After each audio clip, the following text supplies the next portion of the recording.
Hey y'all, it's Stacey with SouthernBite.com. Welcome back to the kitchen. Today we're making a peanut butter cream pound cake. Now this cake has peanut butter in the cake itself and a delicious glaze that goes on the top. Let me show you how easy it is. To start, in my mixer here, I've got 1 cup of unsalted butter.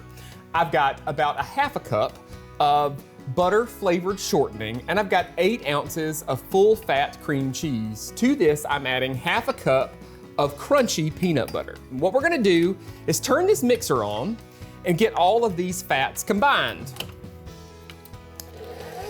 Now, I often hear from people having trouble with pound cakes. They get too dense or they collapse or whatever. The thing about pound cake in general is that you wanna make sure that you whip the sugar and the fat, whatever it is, together really, really well. And I'm talking like 5 minutes really, really well. It should be light and fluffy. But once you start adding eggs and flour, you literally want to mix it just enough to combine it. Once this is combined, I'm going to add 3 cups of regular white granulated sugar. And we're going to crank the mixer up, and we're going to mix this, like I said, for about 5 minutes.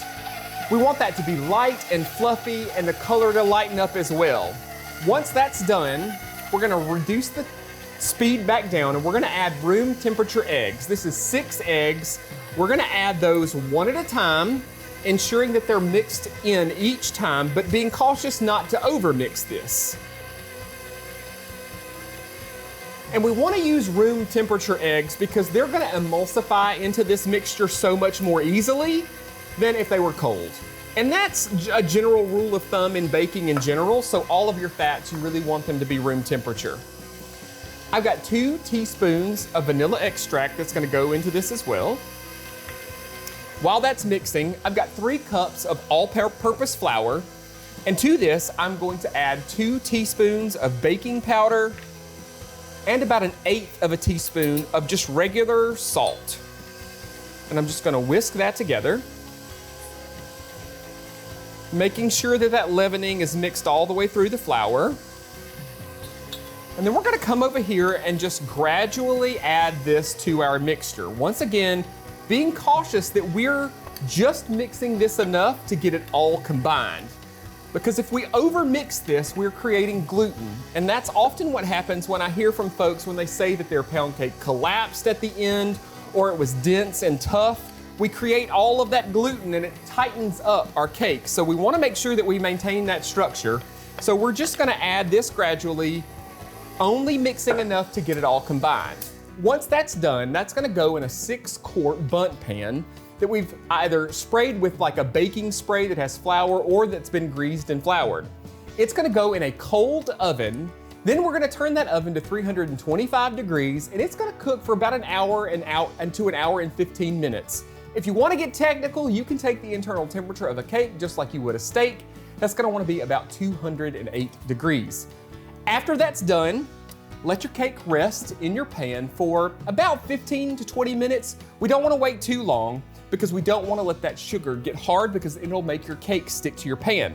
Then we're going to flip it out and we're going to make this glaze. In my bowl here, I have 1 can, about 3/4 of a cup of sweetened condensed milk. And then I'm gonna add a half a cup of creamy peanut butter. And then we're just gonna whisk this together. And if you find this is a little thick, you can also add a little milk just to thin it out a touch.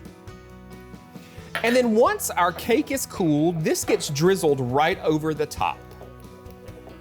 And like I said, we've got peanut butter in the cake and in the filling. And then we can just drizzle this right over the top.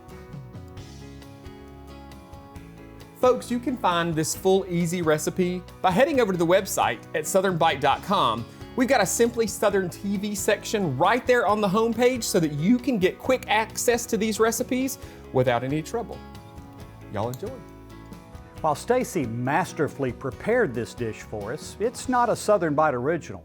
The peanut butter cream pound cake was actually developed by Lynn McDaniel, a member of the Alabama Farmers Federation, and was published in the organization's magazine Neighbors in February of 1992. Now, she's from down in Dale County, which is just up the road from Dothan. We know that's the peanut capital of the world, with more than half of the U.S. peanut crop grown within a 100-mile radius. That's also where the headquarters for the Alabama Peanut Producers Association is located. And we owe them a big thank you for sponsoring today's recipe. And with that, we'll close out another episode of Simply Southern. Mary and I hope you'll join us here again next week when we'll be bringing you a very special episode. That's right. You'll get to meet the 3 families who competed for tens of thousands of dollars in prizes in the Alabama Farmers Federation's Outstanding Young Farm Family Program. From cattle to chickens and cotton to corn, these young folks represent what's best about Alabama farmers. You won't want to miss this one. I'm Kevin Worthington. And I'm Mary Wilson. We'll see you next week.